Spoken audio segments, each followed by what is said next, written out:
I'm going to talk about the Lady and Sons Macaroni and Cheese.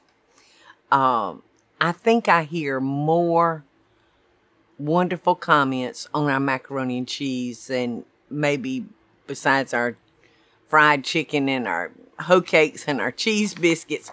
People love our macaroni and cheese.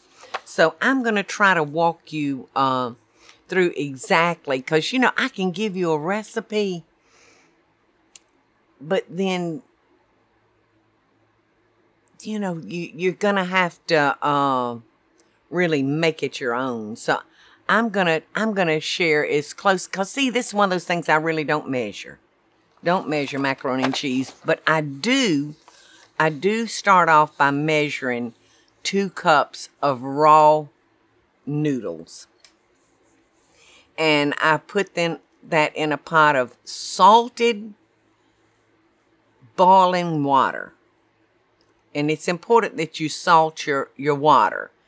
If you don't get things salted, any kind of starches like that, if you don't salt them from the very beginning, it's going to be a real challenge to ever get them salty enough. So you want to pour your elbow macaroni into that pot of boiling water. And now here is the best tip that I can give y'all. You know, Italians say to cook pasta al dente.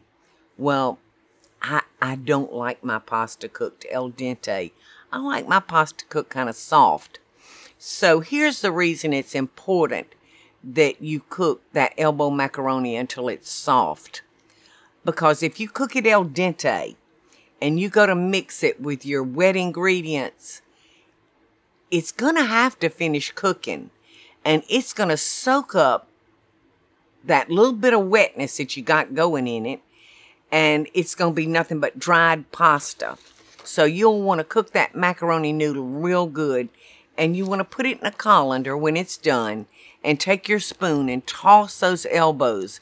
Because they're crooked little elbows and they're full of water. And you don't want your macaroni and cheese watery.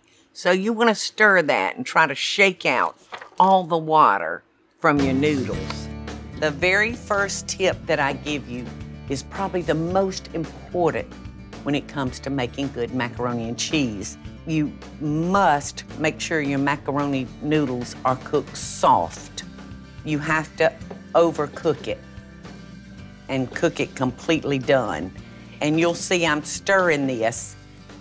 The next important step is to get all the water out of your shells, out of your noodles, because you don't want your sauce watery. We want to make sure it's drained real well. And then we're going to start adding our cheeses. I'll probably start with 2 cups of a sharp cheddar. And then I'll take a cube of, a block of white cheddar or medium cheddar. And I'll cut it up into cubes. And I will stir that in. And then I'm going to add my butter, because my noodles are still going to be a little warm. And that'll help melt that butter. And then I'm going to add like a half of an 8-ounce block of cream cheese. I'm going to take that box of cream cheese and I'll cut it in half. And I'll just pull bites off of the cream cheese and stir that in to my pasta, my cheesy pasta. And then I'm going to add 2 big heaping tablespoons of sour cream. And I'm going to stir that up and mix that in there. And then I'm going to add a cup of evaporated milk. The canned milk works so well in macaroni and cheese. So I'm going to use that can of evaporated milk. And then I'm going to add regular milk until it becomes almost the consistency of, say, a raw cornbread or a pancake batter. Something along those lines. And then I'm going to pour this into a prepared pan one that I have sprayed very, very well with a nonstick. And I'm going to pour this into that pan, and I'm going to put it in a 350-degree oven, and I'm going to bake it uncovered. Now, I love to mix my macaroni and cheese up while my noodles are hot, because that helps give the cheese a little head start on melting. So the first thing I'm going to do is add some cheese. Calls for 2 cups of cheese, y'all. You can see I got a little bit more than 2 cups. Now, I like to do chunks of cheese in my macaroni and cheese dish. It'll be a nice, surprising chunk. Now, my little Bobby likes a little cream cheese in his. So it's one of those things that you can do whatever you'd like to with it, but it should be satisfying. See that cheese starting to melt and stick to my spoon? All right, now I'm gonna put a couple of tablespoons of butter. Okay, 3. We'll do 3. I don't ever recall my mom fixing a box of macaroni and cheese when I was growing up. Now, my liquid for my macaroni and cheese is an evaporated milk. So I'm gonna put about that much sour cream. And that's really the secret ingredient. Sour cream makes it creamy, and eggs bake it up like a souffle.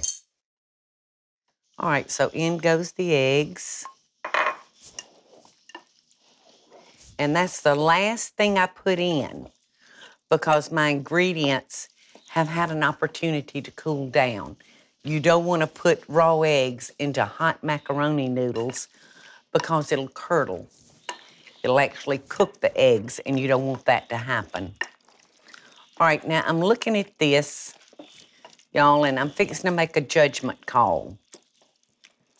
I almost think I want a little bit more milk in there. So I'm gonna add just a little bit of regular whole milk to it. And if I get too much milk in it, I can always let it cook a little longer. There, somehow that just makes me feel a little bit better.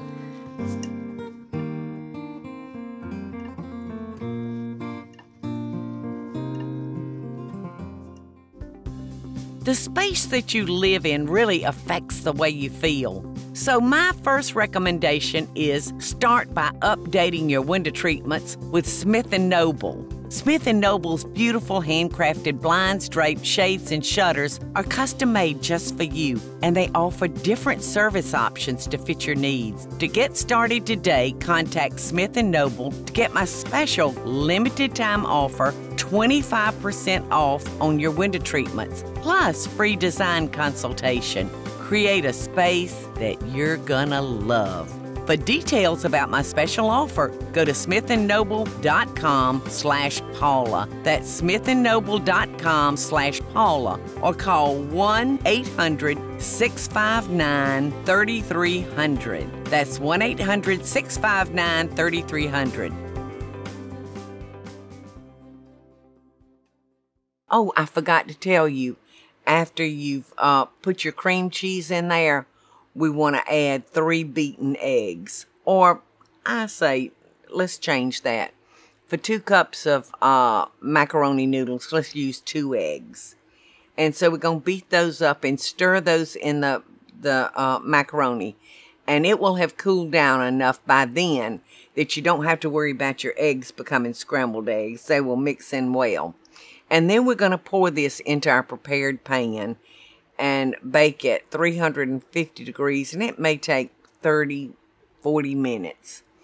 And about halfway through, I will stir my macaroni and cheese just to make sure it's cooking completely and thoroughly all the way through. I think I'll cook it in this pan. It's very important when you're making macaroni and cheese that you spray whatever kind of dish you're using, because it will stick. So here we go. And I'm probably gonna bake this like at 350 for probably 45 minutes. How beautiful is that? Now, when it's almost done, y'all, I like to take it out and give it a stir. Oh, my goodness. Look at that. At the end of the cooking time, I will take it and I'm going to cover the top of that with, probably a couple of cups of more grated cheese. And I'm going to stick that back in the oven for about 5 more minutes or until it's completely melted. And I think you will have just the most wonderful dish of macaroni and cheese. And to me, that's the Southern way. You know, the eggs make it like a souffle, like almost. So that's perfect. About 10 more minutes, and I'll top it with more cheese and give it that beautiful cheesy top. And then we'll dive into it and see what we got. But I do hope y'all enjoy, and I hope that answered some of y'all's questions.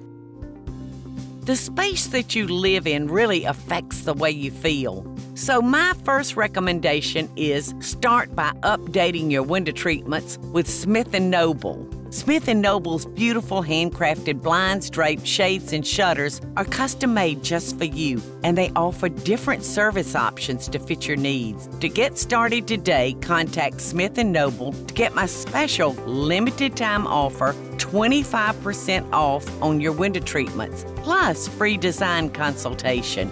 Create a space that you're gonna love.